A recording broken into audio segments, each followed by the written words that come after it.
good morning and welcome to Tea Time. That's right, it's Tea Time with Miss Liz, and we are doing morning tea. Why are we doing morning tea? You may ask, because we have a returning guest from 2020, a fellow peace ambassador for Nepal, who's joining me, who is a fellow brother of mine. So I really wanted to do something different for my returning guests. So all returning guests will be in the morning instead of afternoon and evening. So keep your eye open for that. So a little bit on Anjay. So Dr. Anjay Kumar Mishra is a doctorate in project management. He is an associate professor and research director at the Madan Bhandari Memorial Academy, Nepal. And then the address is there. And I can't pronounce the address, Anjay, so I'll get you to say a little bit more. Madan Bhandari Memorial Academy, Nepal. There we go. See, this is why he's my brother, because he helps me out. He is also regular visiting faculty and thesis supervisor at various colleges such as United Technical College, Institute of Engineering, Management Science College. He is an editor-in-chief of DV Publication India and member of editor board of different international journals. He has been providing consulting services to many organizations such as Ministry of Education, Science and Technology, Nepal of Government, Beton Infra, Tech, LLP Pune, India. He has published more than 100 international peer-reviewed research papers and authored 3 international reference books.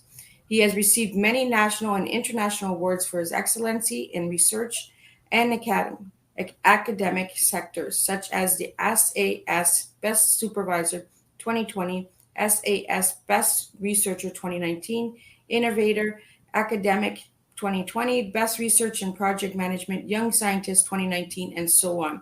And one word that describes Anjay is innovate. Innovate. My tongue, my goodness, what is wrong with my tongue today?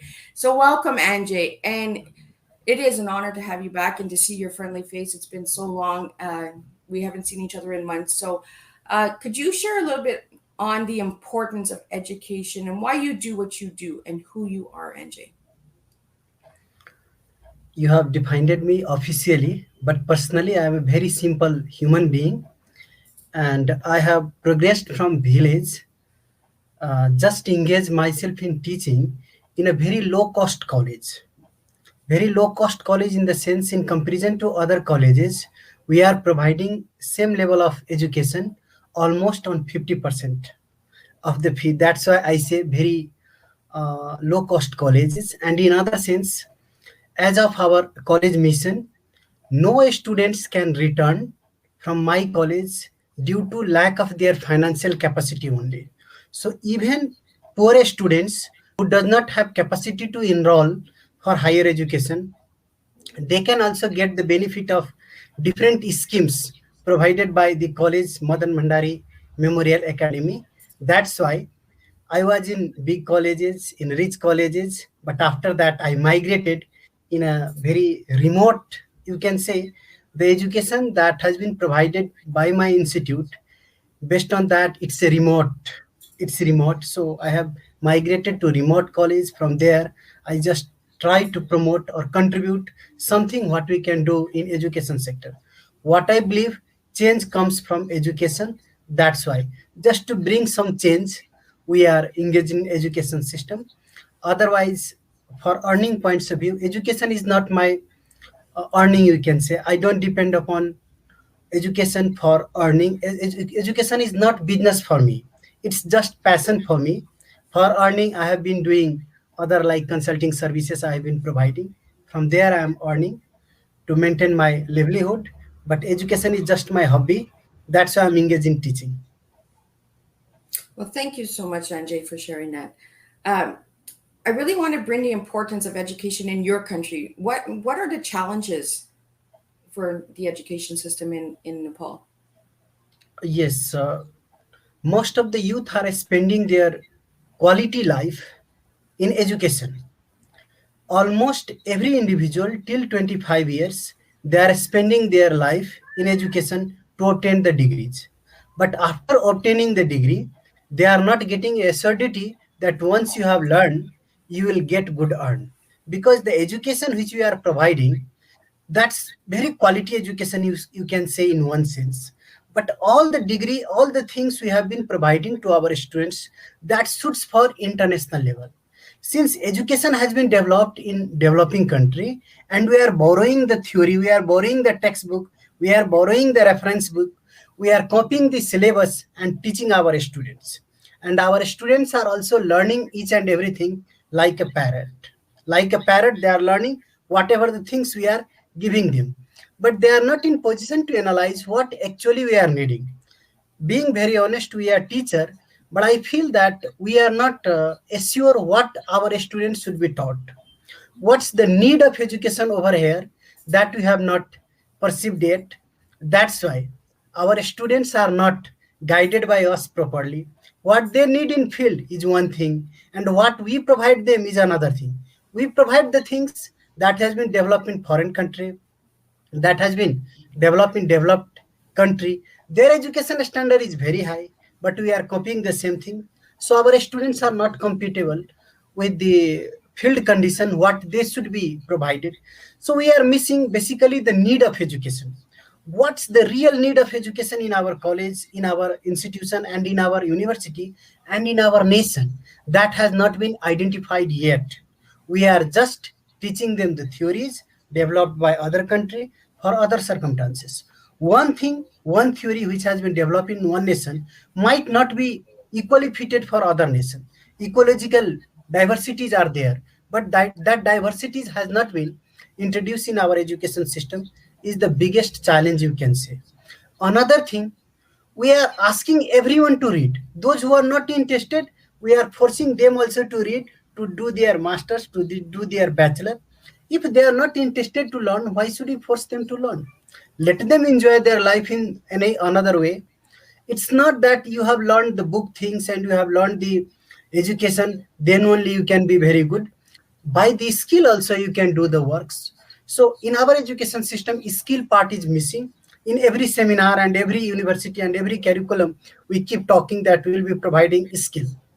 And while it comes a matter to teach, we have just 45 hours, 45 minutes class of one teacher, and he is going in class and delivering the theories, making them to learn.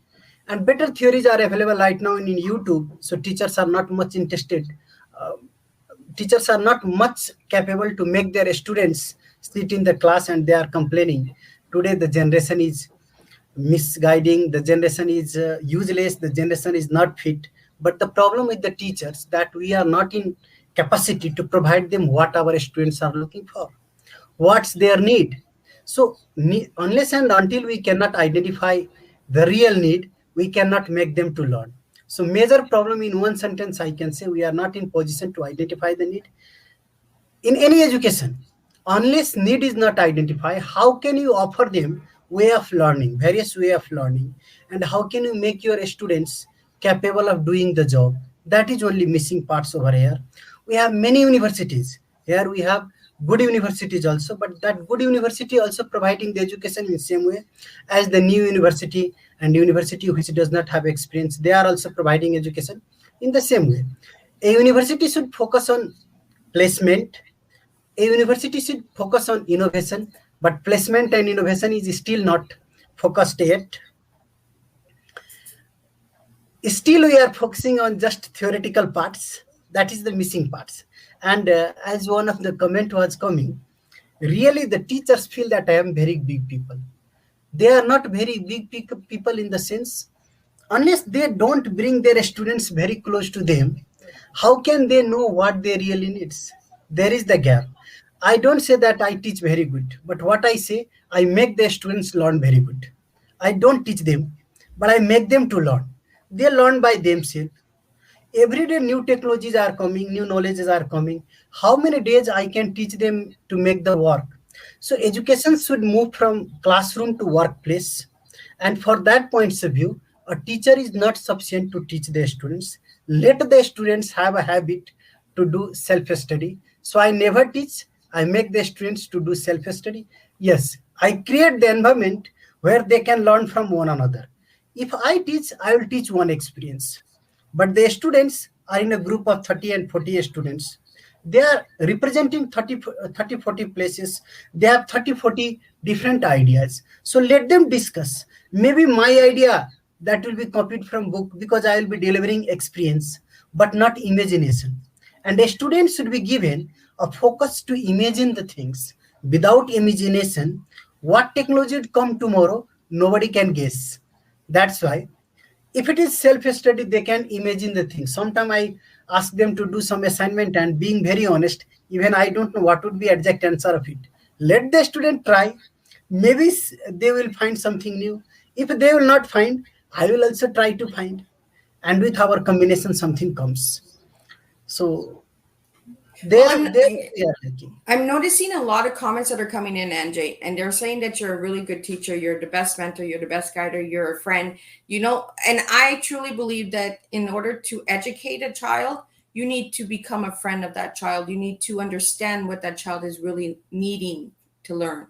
And I think that's what you do with your students, because the comments that are coming in are really encouraging. And I think you are a good teacher. You teach very well. I think we undermine how well we teach the world in our own unique way. You are a different kind of teacher, NJ, and you do make a difference, because I'm watching the comments coming in, and you do make a difference. You are empowering, and you are inspiring these children and these adults, these youths and that. So I really want to thank you for doing that and for being a teacher. Just thank you for your services, because teachers don't get that acknowledgement. They don't get that thank you and appreciation. And I think we need to start appreciating teachers a lot more. One thing that I did notice when you were sharing was technology. Do you feel that now with technology so involved in children's lives, is it taking away from the learning aspect of reading and writing and understanding? Do you feel as a teacher that technology is overrated or underrated? Technology is just a way how you are using. Every technology is good if you are using it and utilizing it in a positive way. So I never blame for anything to the technology. Every day technologies are changing. So we should accept that technology and how can we utilize it. Even the time dynamite was invented, it was not supposed that a bomb would be developed with this dynamite. Alfred Nobel invented dynamite, and his mission was not that by this a bomb would be developed and maybe Nagasaki, Hiroshima would be kept a bomb and there will be devastation and there will be terrorism. It was not his mission. His mission was to protect the humankind from the animal attack. So that technology, which supposed to be yours later on, even Alfred Nobel started to repent on his development, on his innovation, on his discovery. So even that technology was having positive side. So how you deal the technology, that determines the positive or negative aspects of technology. One thing regarding a student's connection with the technology is always good for the students. Now sometimes we get afraid that maybe a technology would come and a teacher will be replaced.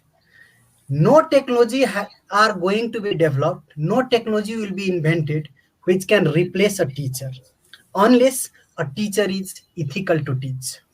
But some teachers are unethical. That's why teachers are getting blamed and getting afraid that may technology replace them. At least for teaching ethics, a teacher is needed. At least for teaching ethics, a teacher is needed. So a technology would be introduced in the market. It will overcome the vacuum or gap, and maybe teacher would be replaced. But how you deal with the technology, that will be dealt by a teacher. So ethical parts is always going to be governed by the teacher, and that decides the success or failure of a technology. Introducing a technology is not a big thing, but how it is utilized, that makes a lot of sense. A student should use as much as technology they are going to use. If you compare the education system of a developed country and developing country, you'll find the difference here only. In developing country like Nepal, we make the students to learn without technology. We ask them to do big sum on pen and paper, do big calculations on pen and paper to make their brain sharp. This makes their brain sharp. But while they come in a field, they have to work only one thing repeatedly, they have to do. And for doing that repetitive things also, they don't use technology, like they don't use computer programming. They started to use pen and paper, which consumes a lot of time. And this makes the students ineffective. So a student must use technology. In developing country, we are underusing the technology. Technology is not used yet as it should be used. Yes, for developed country, technologies are found to be used. For developed country, a big problem is what? Whatever technology they are using, they don't know the science behind that. They use just the technology, they use the application. You use application, it's very good. But if you are a higher education students, you must know what is the philosophy behind it, what is the principle behind it, what is the science behind it. So in developed country, students don't focus on science, just they focus on application. In developing country, students focus only on science, they don't focus on technology. But it should be blending of technology and science, then only a perfect human capital could be developed. Education system assume that we should produce a human capital, not a manpower only. A manpower could be replaced with robot and artificial intelligence, but human capital could not be replaced. So 21st century education or the future education should be in a way that what is to be done they should learn and they can do. That's why in Nepal I can't say that technology is overused by the students, it's underused. Okay, we had a question come in, Anjay. How do you define innovation? Yes, multiple use of single thing is innovation for me. If one thing is there in your hand and you know how to use in different way, that becomes innovation for me. Innovation is all about making new idea commercialized. If something is new idea, novel idea, and that could be commercialized, then it becomes innovation. And for making something commercialized, you must go back to use it in a multiple way.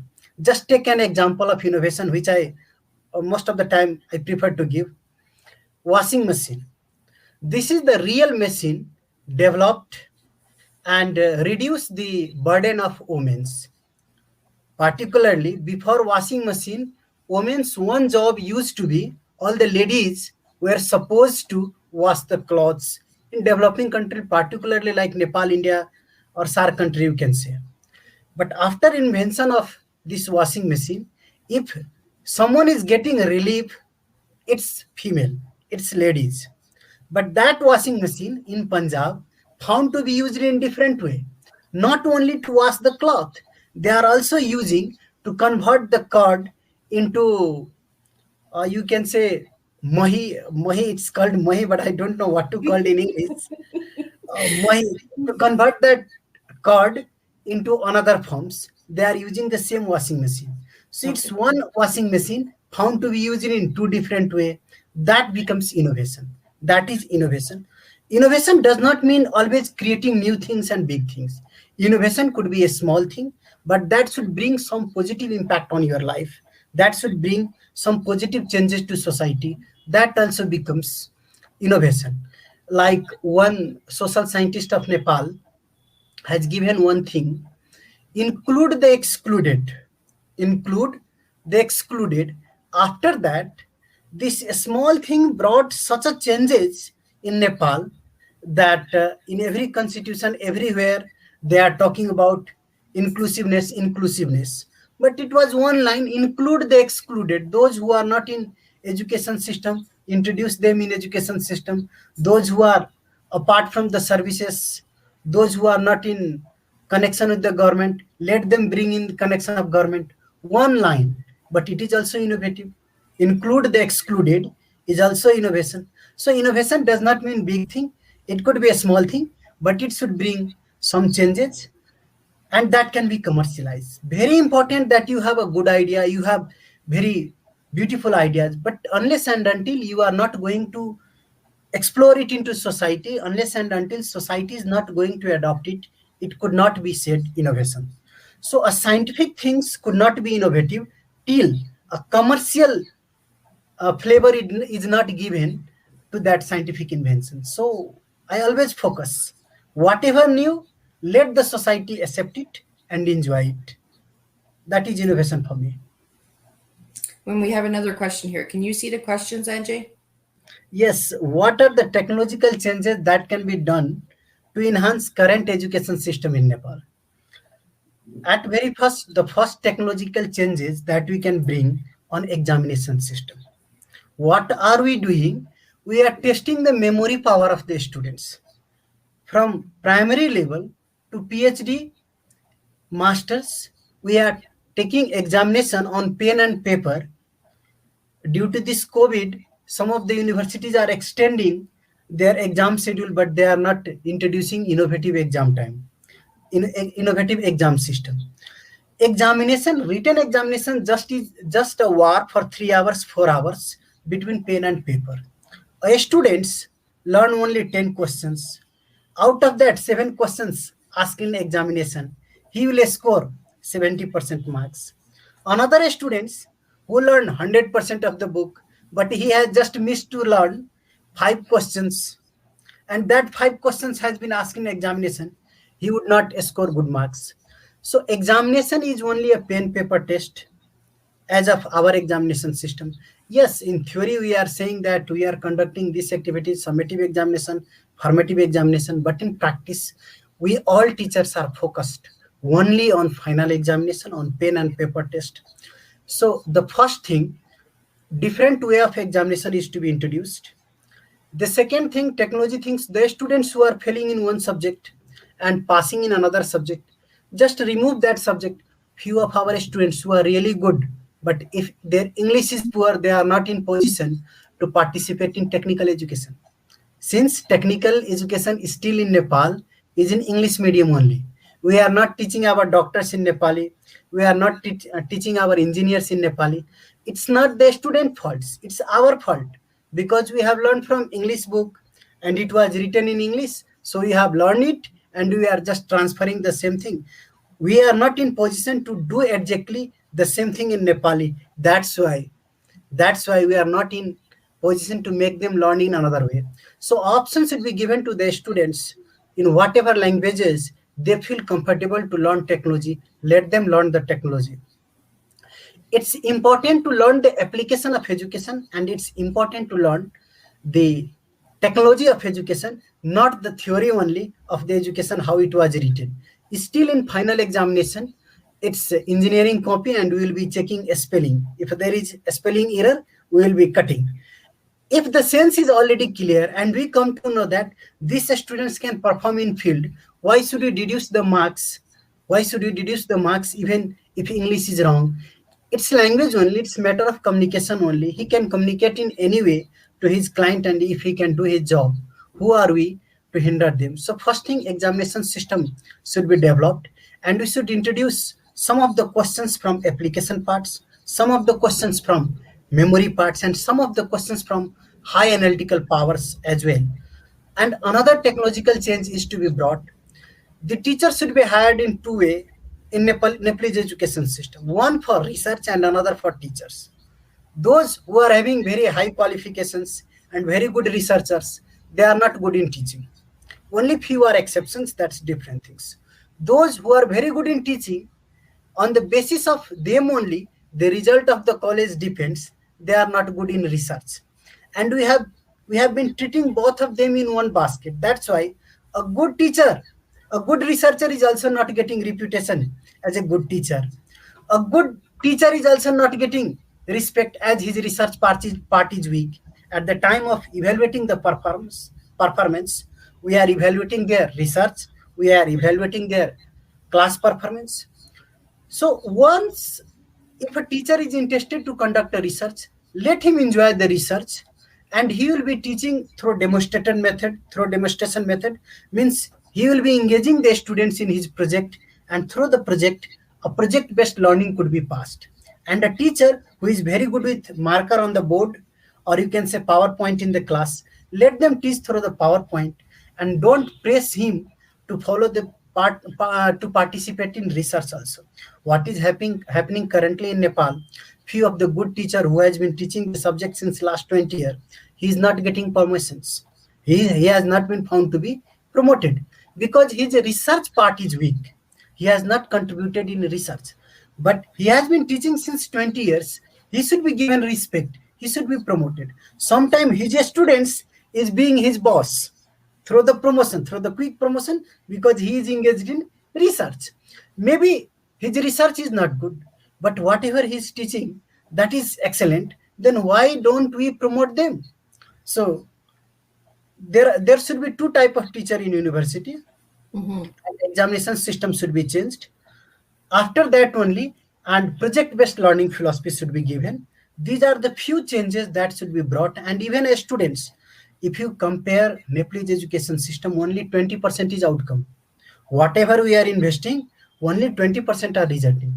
The number of students who are entering in class 8 and the number of students who are passing from class 12, they are only 20%. 80% are found to be lost within these 4 years. And for those 80%, we don't have any provisions. We give them a blame that these students are useless. They are not going to do anything in the life. Later on, some of they are going to be brilliant. So unless and until we don't find the differences in the students, till that time, education would not be effective. System could not be set sufficient enough. We So have this, another we have another question here, Anjay, for you.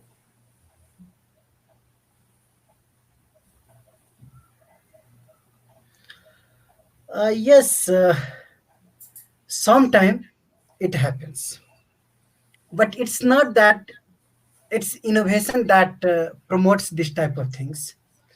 It's the people who are using it. Same students who are learning in same class, one is having positive mindset, he will be doing the things for positive points of view, another things he will be doing for negative points of view. Bomb is a technology that used for positive points of view also, and bomb are found to be used for negative points of view also by the terrorist. So it's not, we cannot blame innovation for that points of view. We should blame the people who are dealing it with, the Exactly. people who are dealing with these innovations. Innovation is needed everywhere, but our system sometimes makes frustrated to the innovators. Innovator brings some new idea, but society does not accept. Society creates the discrimination. In this respect, he became frustrated and he started using the same technology in different way. That becomes devastation. So for that points of view, I cannot say that it's innovator who are scammers. Yes, for scamming also you need a brain. That's why you must be innovator, but all innovators are not a scammer. Yes, how can we support local startup ecosystem? For starting anything, we have to just do 5 things. And this question, if you ask with any professor, might be the answer would not be correct. Since professor delivers the experience, not imagination, as I have said earlier also. Imagination should be created by the people who are thinking for a startup. Yes, ecosystem would be taught by a professor. So a professor can make you to understand what is your surrounding, how you can deal with your surrounding. And if you can identify the need of your ecosystem at very first, go and analyze what your ecosystem is really looking for. Then generate 100 ideas. Then generate 100 ideas. How can you fulfill the need of your ecosystem? Then pick one or two best idea after doing a lot of analysis, financial analysis, environmental analysis, social analysis, or technological analysis. Pick one or two best idea, experiment it in a small group, and if you find it is success, then go for a startup. Then only go for a startup. Sometimes what happens, we don't try to learn and just we start our startup. Even for riding a cycle, you fall 10 times and you get 2 3 gurus, 2 3 teachers who teach you how to drive a cycle. Even for riding a cycle, a small thing. But for doing a startup, you don't want to learn. You don't want to learn. For swimming, if I will teach you how to make your body straight and how to keep your leg, you will never be in position to swim. For swimming, you should learn by watching. You should learn by doing. So a startup could be also learned by doing. A startup could be also established by doing. So first thing, identify the need, then take the lead in the area after generating new idea, comparing with others. You should do in a way that you are fulfilling the need of society. You are fulfilling the need of society. This way, if you can identify the ecosystem and best thing, how you are creating the relationship. The universe depends upon relationship. So ecosystem also is all about creating a relationship. If you can create a symbiotic relation, and even if you are giving some poor product, your customer will be advising you to improve it. But if you are not in a position to create the relationship and providing best product also, they will be criticizing you. So it depends upon you how you are dealing it. Without looking the situation, I cannot suggest how to start a startup. Okay, Anjay, do you think universities and students are adding value through education in Nepal? It's a very tough question to answer straightly. If I'll say education system is not adding value, definitely technology has been changed, definitely market has been changed, and a lot of people are running behind education. So I cannot say education system is not adding value. But I cannot say education system is adding value also. Value for me is whatever is your input, based on that, if you are earning more output, then you can say education system is adding value. In Nepalese education system, whatever students are learning in class, they are never getting chance to use in the job. They are never getting a chance to use in their job life. So whatever they are learning in class, that is only for their mental training. So up till some extent, all the worker, all the employee, all the human resource should be mentally trained. For that points of view, education system is adding value. But if we compare with the output, the values are not added as we are expecting. We are spending 25 years of a man in education. Just we are making them to dream after this 25 years, another 25 years you are going to have a bright future. But they find just they are in class 1 while they started doing the job. Again they are going in training and learning all the times, because the time we are teaching, we never teach them that always you will be facing new problem in your life, and whenever you are getting problem, solve like this. We never give them. We just make them to solve a case or case study which we have solved. Till it is 25 years, everything has changed. Still we will be using same textbook, same theories. Then it could not be said that value has been really added. Yes, to add the value, what we can do, we can break the courses into three parts. Some of the basic things that has to be taught. After that, some of the things that has to be make them to do and learn, and something let them imagine. Unless and until students are not getting imaginary value, they would not be in position. Another things in Nepalese education system, those who have never done something, they will be teaching the things. For example, if someone has not sold even a single pen also, he will be teaching marketing. He will be teaching marketing. In his life, he has not sold even a single pen also. So what can he teach? What can he teach? So at very first, the people who are not having professional experience, they should not be allowed to teach in classroom. Most of us are being teacher because we are not getting we are not getting any other job, and we are very good in writing. Our English is also good, then we are being teacher. So what we expect with this type of teacher? Let the teacher to do the same job in the field, and then ask them to deliver the things whatever they have seen with their eyes. Let the student to close their eyes and make the students to view the world with your own experience eye. Then you can say I am teaching good things or I am a good teacher. But just you can make a survey in Nepal, 80% teachers are those who have not been in field. They are the teacher of the same subject. If I am teaching project management and I have not seen real project, how can I teach project management? Exactly. If I if I have seen project management, I have involved myself in project management, then it will be like telling a story to my students. So for me, teaching project management would not be a burden because every day I am telling same story. So I'll ask my students, you close your eyes, I will show you how the project get managed. So for me also, it's not burden to prepare homework and do a lot of things. Go and enjoy teaching. For students also, it will be enjoying. That's why teaching makes the teacher young only if he is trained to teach. Otherwise, teaching becomes a big burden.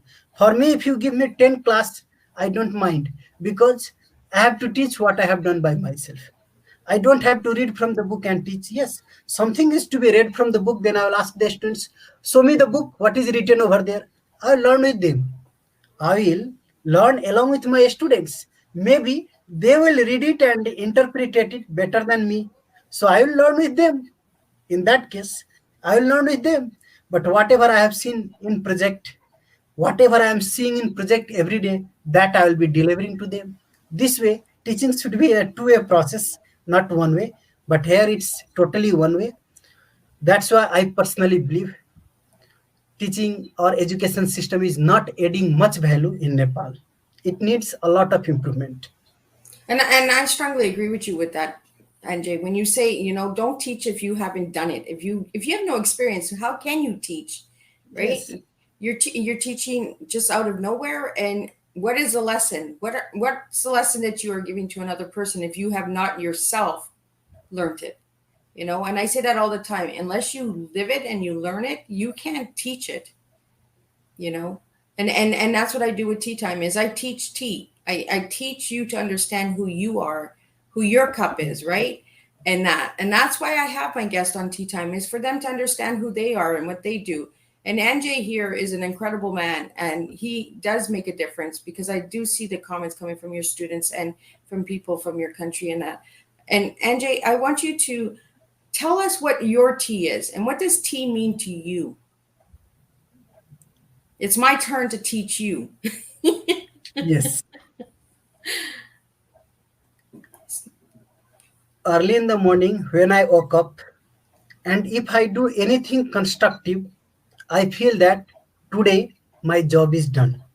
Like if I am getting early in the morning, and even if I'm creating one paragraph or I'm thinking to do one experiment, that helps me to feel good and energized whole day. And tea is just to take you or get you awake up.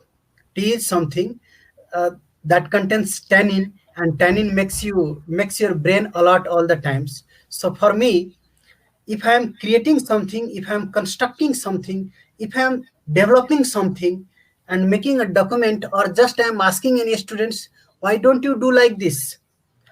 Most of my students are engaged in master's thesis. They come across me early in the morning, and I also ask them, call me in the morning. While they make a call, I just suggest them, do like this. After saying that, the satisfaction which I get whole day, that is sufficient for me to work in my field. And regarding that, if I get anything to learn, if any experienced people in the sector, if I started asking and seeing the literature. These are the things, a tip for me. Any construction in the morning, any development in the morning, any innovation in the morning is tip for me. So if I give you the letter TEA, could you give me a word for each letter? See, I have seen your T meaning, but that I don't deliver.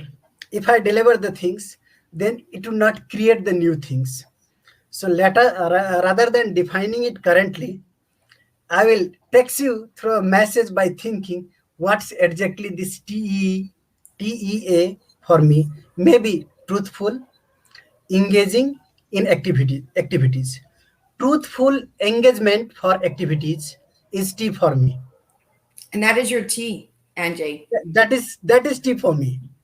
And That, and but I my and T I will text you why this is your T after.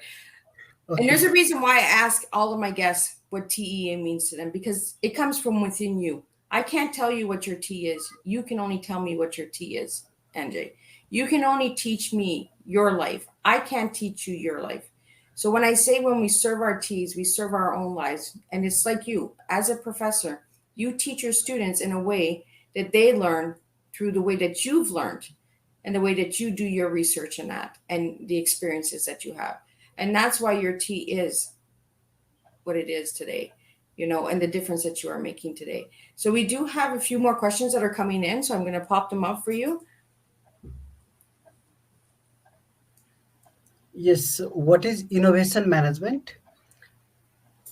Whatever the things that you can commercialize for empowering the society, simply that is innovation management. Not doing big things, do a small thing, but bring the changes. That is innovation for you. Don't create new resources, but whatever resources are with you, use in a multiple way to create the benefits to add the value.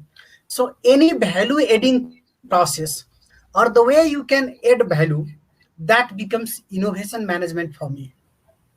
It might be different with the textual book, which he is expecting from me, but I always prefer to give something new. For me, whatever the things, by doing that value is created in your social supply chain, that becomes innovation. That becomes innovative management for me.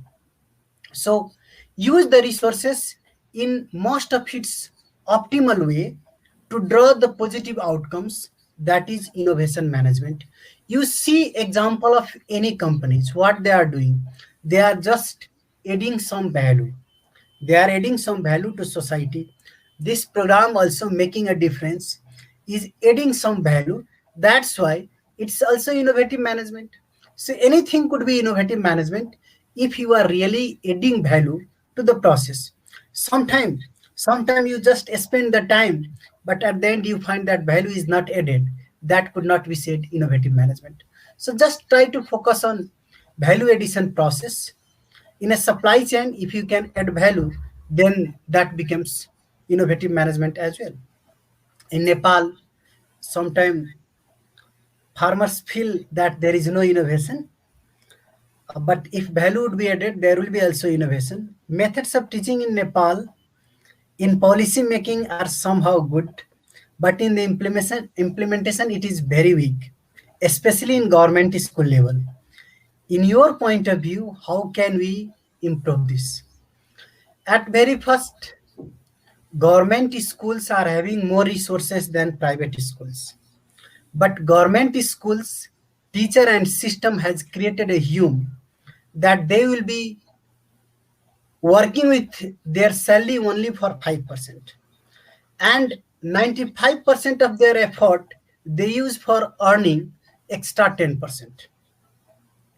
Whatever payment is made by the government, that is only for 5% to make the attendance.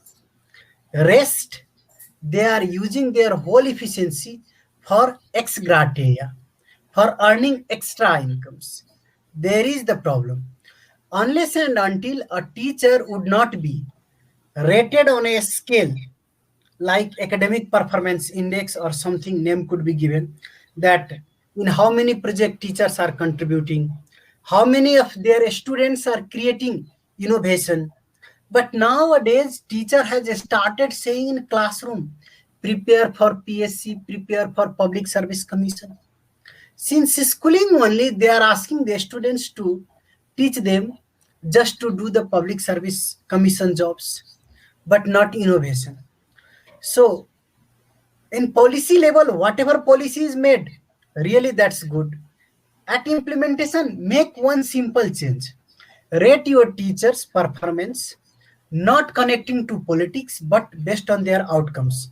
How many students he has really taught, how many students of his school is really engaged in creating the value for the society, is really doing entrepreneurship, is really creating the job, and how many of them are serving for the nation by doing the job, or how many of them are just trying to search the job for 5 years by getting admission in a coaching, and after that he is getting one job of clerk and feeling that yes, I am very big man.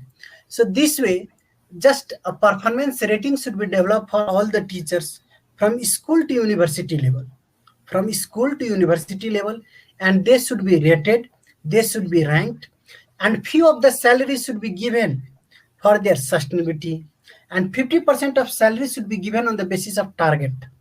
If the teachers are making their students to learn and making difference, they should be given 50% of their salary as a motivation, and 50% of the salary should be given just for their livelihood maintenance. This way a competition should be brought, a healthy competition should be brought among the teachers.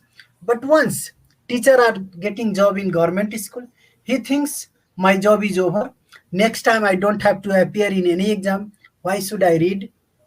And they started serving the local politician to be head teacher and to be at a higher position. So this culture is to be changed, and for changing the culture through the policy, we can make few intervention like academic performance index, like we can include that how many projects have been conducted by the teachers in the society. This way we can bring the change. A teacher whom you find to teach this professional life subjects since 30 years, he would not be in position to do the same thing. He will be teaching agriculture since last 30 years, but he would not be in position to do any activities of agriculture. And one man who has been doing agriculture since 30 years, he would be knowing, maybe he will not know how to tell the things, but he would be knowing everything. He would be knowing everything. So they are the real teacher. The teacher whom we believe are the real teacher are fake teacher. The teacher who can demonstrate by doing, they are the real teacher. So a teaching system should be developed in a way that those who are bringing changes in the society, they should be brought in some way in connection of the school, and the school teachers should be also taken sometime in the field so they can interchange their knowledge in a healthy way to contribute for the social changes. This system should be developed through the policy intervention of academic performance ranking like things. So, how other than academic institutions are performing for innovation? Other than academic institution, there are few scientific associations and there are few scientific agencies established by government of Nepal, like Nepal Academy of Science and Technology, Nepal Agriculture NARC, they are doing related to agriculture research, and many other institutions are there. They are engaged in research. They, you find if you talk with these peoples who are in higher rank, they will be saying, government does not provide us fund. That's where we are not innovative. But at the end of fiscal year, you find their fund has been frozen. Their fund has not been utilized because they could not experiment it, they could not invent it. And most of their currencies are found to be utilized in TADA only, daily traveling and daily allowances only. So this all says that they don't have clear vision. That's why they are missing. Yes, somehow NARC is contributing as well because it's related to agriculture. Maybe they are not doing direct experiment, but at least the technology or systems developed in other countries, they are bringing it and testing and providing the society. So they are contributing. But other agencies, they are taking very like this Policy Research Institute. It's an institute to conduct the research of the related to policy only, but you find they will be doing only questionnaire survey. Their research tool is only to conduct, ask with the people and document. It's one way to conduct the research, but it's not every way to conduct the research. So unless and until they will not develop their own research capacity, how can you assume that they are doing very good research? In university, every year, I think several, I can't say in number, but several students are submitting their PhD, master's, bachelor thesis work. In all of them, they are working a lot. but at the end findings are same, one and same. So all the people over here on name of research are putting old wine in new bottle. So in Nepal, whatever expenditure are there in research, that all is about keeping old wine in new bottle. They are changing only the flavor but doing the same thing. That's why I can't say that only academic institutions are not doing good. Every institutions need to make some improvement, and innovation does not come on a time scale. So the big problem in our policy, we give them one physical year budget. In one financial year they have to spend everything, and maybe he has to think for year and year. So it should be extended, but we don't have provision like that. That's why policy is also not giving a lot of space to do some scientific experiment and some scientific activities also. And in other hand, we are not getting faith of the society that if we are doing some experiment, it will bring some changes to society. That's why also a lot of problems are there. If we conduct some action research, if we conduct some action research, then there could be a lot of scope. I don't suggest here to conduct that basic research, because for conducting basic research we need a lot of fund. But action research, just to solve a problem, we can conduct a quick research and do it. But that also we are doing using questionnaire survey. I find some universities, they are providing degree of engineering by asking questions and making pie chart and bar graph, and they are saying we are the best university of Nepal and we are providing engineering degree. So these are some weaknesses, but few universities are good also. Few non-academic institutions are doing very good also. So I can't keep all the institution in one basket. It depends upon the people run by it. But everywhere, political interference is very high. If you are a scientist and you are doing work on one project, and government get changed, then maybe your position would be also collapsed. Then your experiment would be incomplete.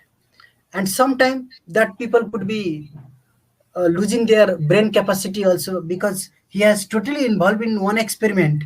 All of a sudden he has been shifted from there, what he will be doing. So it all depends upon political cycle, how the people are doing their activities. So at very first, politics should be very neutral and they should not touch this scientific institution, then only they can run.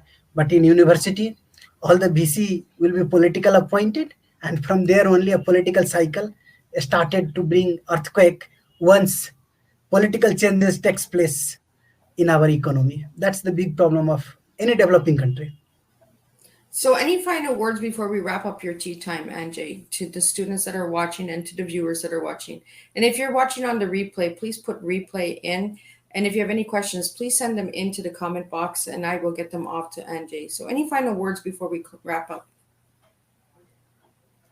Yes, at very first, I'm thankful to students particularly, who even tolerate me even if I get angry sometime. They tolerate me, but that's my strategy somehow to make them learn. Sometimes I ask them politely, learn and learn, then they just started ignoring. Once I put the words of pressure, then they come inside and they started doing the things. Something I feel that if they can learn by themselves better, that chapter I don't discuss. I just say I'm not very good in this.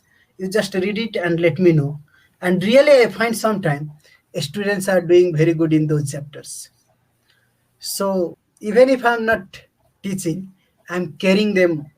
I think that what you teach, that does not make sense. How much you care them to learn, that makes a lot of sense. That's why I don't say that I'm good or bad, but what I say, I'm different. I Maybe like I'm that. bad in some case, maybe I'm good in some case, but I'm not copy of others. I am a new version of myself. I never adopt a lot of things from others. What I do, that's my own way.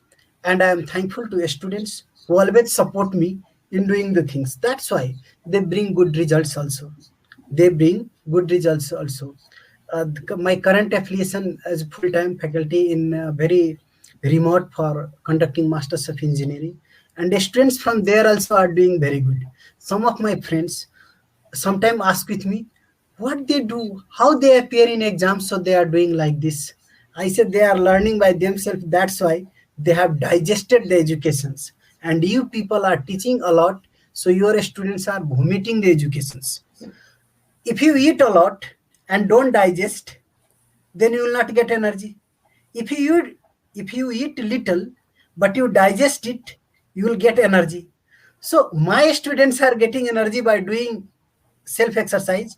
Your students are getting a lot of good quality foods, but after eating, their enzymes are not working and they are doing vomiting. That's why they are feeling weaker. This way also I defend sometime to the students.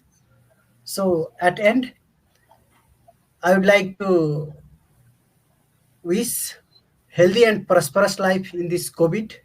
Health first, safety first should be prioritized. Keep yourself safe. Do lockdown or do whatever, but be safe first. Health is best thing what I've given to you. So you take care of your health and be healthy in this COVID, or in all situation. Keep your body also healthy and mind also healthy. For keeping your mind healthy, you do study and learn, but for keeping your body healthy, you do health exercise. If any problem, contact medical doctors, but be healthy. So wish you a very healthy life. This is what I would like to express through you, and thank you to you also. Well, thank you so much, Anjay, for joining me today on Tea Time and coming back and being my first returning guest from last year. I really appreciate that. And just seeing your friendly face again was really nice to see you. So, if anybody would like to know more about Anjay, please check out Anjay. I will put in the links on contacting him and all that. One final question before, and I know I'm going to go over my hour time, but I want to ask this question to you, Anjay. Do you teach outside of Nepal? Yes, I teach outside of Nepal also. I teach in India, Okay. and even through online teaching, I teach in Indonesia. Even sometime as external examiner, I am visiting Indonesian universities and Indian universities. As a PhD examiner also, I have offered to examine, I have got a chance to examine the students of Indian university as well. So even out of Nepal, in Malaysia also, I have conducted some online classes, but physically I am teaching in, you can say, half part of Nepal, because one college is situated at one place, another is at another place, and just to learn, I'm interacting with them and visiting them. So in half part of Nepal, I have been teaching my subject, you can say. But in India, even in National Institute of Construction Management and Research Center, SRM, then a few South Indian engineering colleges also I have been teaching, depending upon modular courses, elective courses. Whenever I'm getting chance, I'm utilizing myself. I'm not teaching only for earning, I'm teaching to learn. If I'm going at new places and teaching, then they are providing me some books written by their teachers. They are they are giving me chance to evaluate the project works conducted by the students. That's totally new for me. This way, for learning aspects, I'm more engaged in teaching at different places. I really wanted to just throw that last question in there because I want people to understand that it's not just in Nepal that you are teaching. So, for anybody that would like to know more on Anjay, please reach out to me, Miss Liz. Check out my Facebook page, Miss Liz's Tea Times, Making a Difference. And I will see everyone next week with a new guest where I bring in a unique kind of different kind of charity fundraiser. I'm bringing in the fund donor. So, yeah, if you want to know more about the fund donor, uh, check him out. I will be sharing some of his stuff shortly in a little bit. So, Anjay, thank you again for joining me for tea. It is an honor again. And stay in touch, and we will connect again. And I will see you again at the end of the year for the reunion show with all of the guests for 2021. So, again, thank you all. And if you're watching replay, please put it in the replay. And if you have any suggestions at all for Miss Liz's Tea Times, please send them my way. I am very open to having different and unique different things on Tea Time. Like Anjay said, he's different. He serves and teaches differently. And I like that. I like the word different because that's what we do. We make a difference by being different. So again, thank you. And I will see you all next week for a new Tea Time with Miss Liz.